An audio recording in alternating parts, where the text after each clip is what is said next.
Punimet për ndërtimin e termocentralit me gaz në Roskovec kanë nisur pavarësisht kundërshtive të forta nga organizatat mjedisore dhe një betejë ligjore ende në vijim. Aktivistët e kanë çuar çështjen në gjykatë pranë komunitetit të energjisë, duke pretenduar se leja mjedisore e projektit ka skaduar dhe se procesi i miratimit ka pasur shkelje ligjore. Gjatë një vëzhgimi në terren, grupi xhirimit i Blu Televizion nuk konstatoi praninë e punëtorëve apo mjeteve të rënda, por në zonë janë vendosur piketa që sinjalizojnë nisjen e fazës përgatitore të projektit. Neve sot ndodhemi këtu dhe shikojmë që kanë piketuar vendi për rrethim.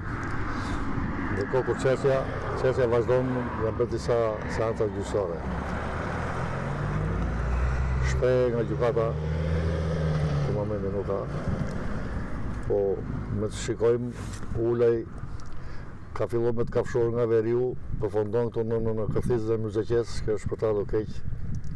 Kjo tokë me bonitet të lartë bujësor të kthehet për një investim të tillë është një çmendori e rrallës. Leja që ka marrë kjo kompani ka skaduar. Leja mjedisore për momentin nuk kanë. Leja nga baseni ujor nuk kanë aplikuar fare, do të thonë që si parakusht për zhvillimin e një investimi të tillë. Jetojmë në vendin e çuditërave.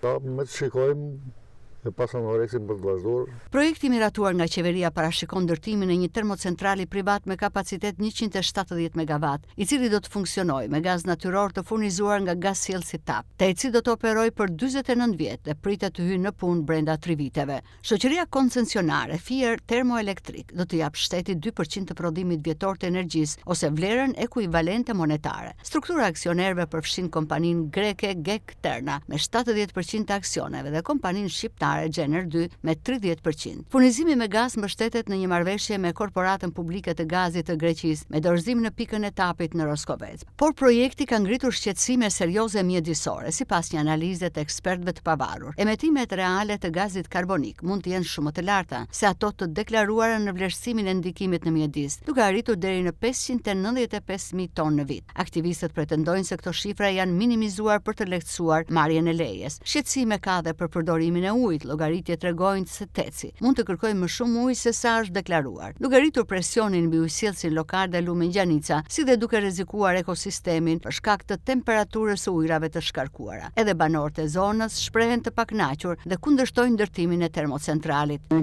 kishim menduar që të gjithë si komunitet që puna e ndërtimit të termocentralit ishte ndaluar duke patur parasysh vendimet e Këshillit Basenave, duke patur parasysh edhe një shkresë që ka ardhur nga Këshilli i Evropës nëpërmjet deputetëve që mbrojnë mjedisin dhe duke gjykuar dhe logjikën e ftohtë që në këtë sipërfaqe që kërkon të ndërtohet termocentrali ka aktivitet në serat prej 500 hektarësh si bashki. Njëkohësisht edhe kulturat bujqësore bashkë me direktorin të bëjnë një bazë zhvillimi për gjithë komunitetin që është për rreth këtij termocentrali. Duke parë logjikën me fjalë në sy, gjykojmë se kjo ka ngelur. Ditë e fundit shikojmë që ka njerëz që vinë vërdallë, na le të dyshoj që diçka nuk funksionon, diçka lëviz.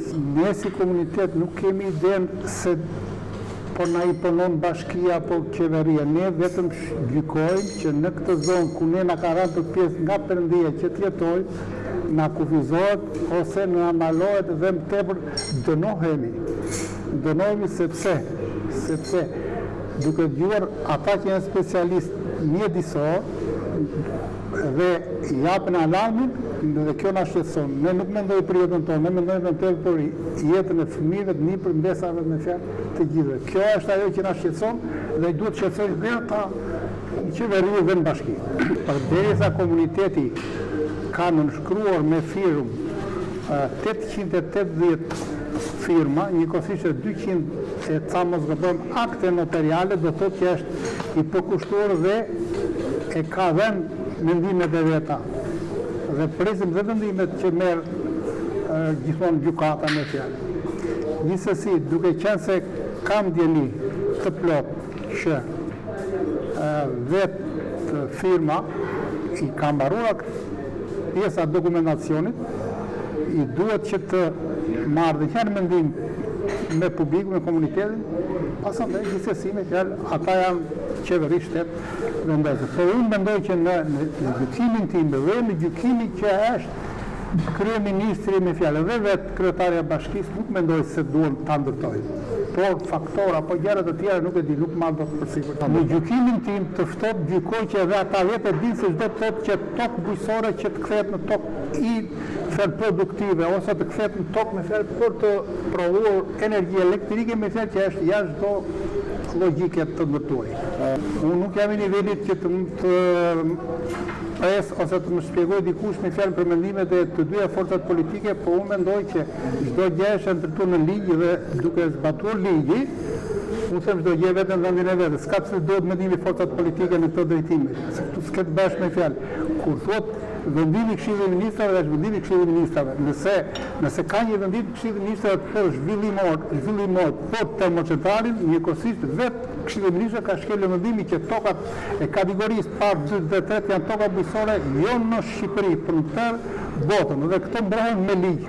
Pak sa kemi të dëgjuar nga njëri nga tjetri edhe nga ça marrin vesh nga të shkruara. Ndërkohë procesi i autorizimit mbetet nën kritika për mungesë transparence dhe mos përputhje me vendimet përkatëse të qeverisë, ndërsa autoritetet e konsiderojnë projektin strategjik për sigurinë energjetike të vendit. Shoqëria civile kërkon pezullimin e punimeve dhe një rishikim të plotë të pavarur të dokumentacionit. Për momentin në terren shihen vetëm piketat, por debati për tecin e Roskovecit duket se sapo ka hyrë në fazën më të nxehtë.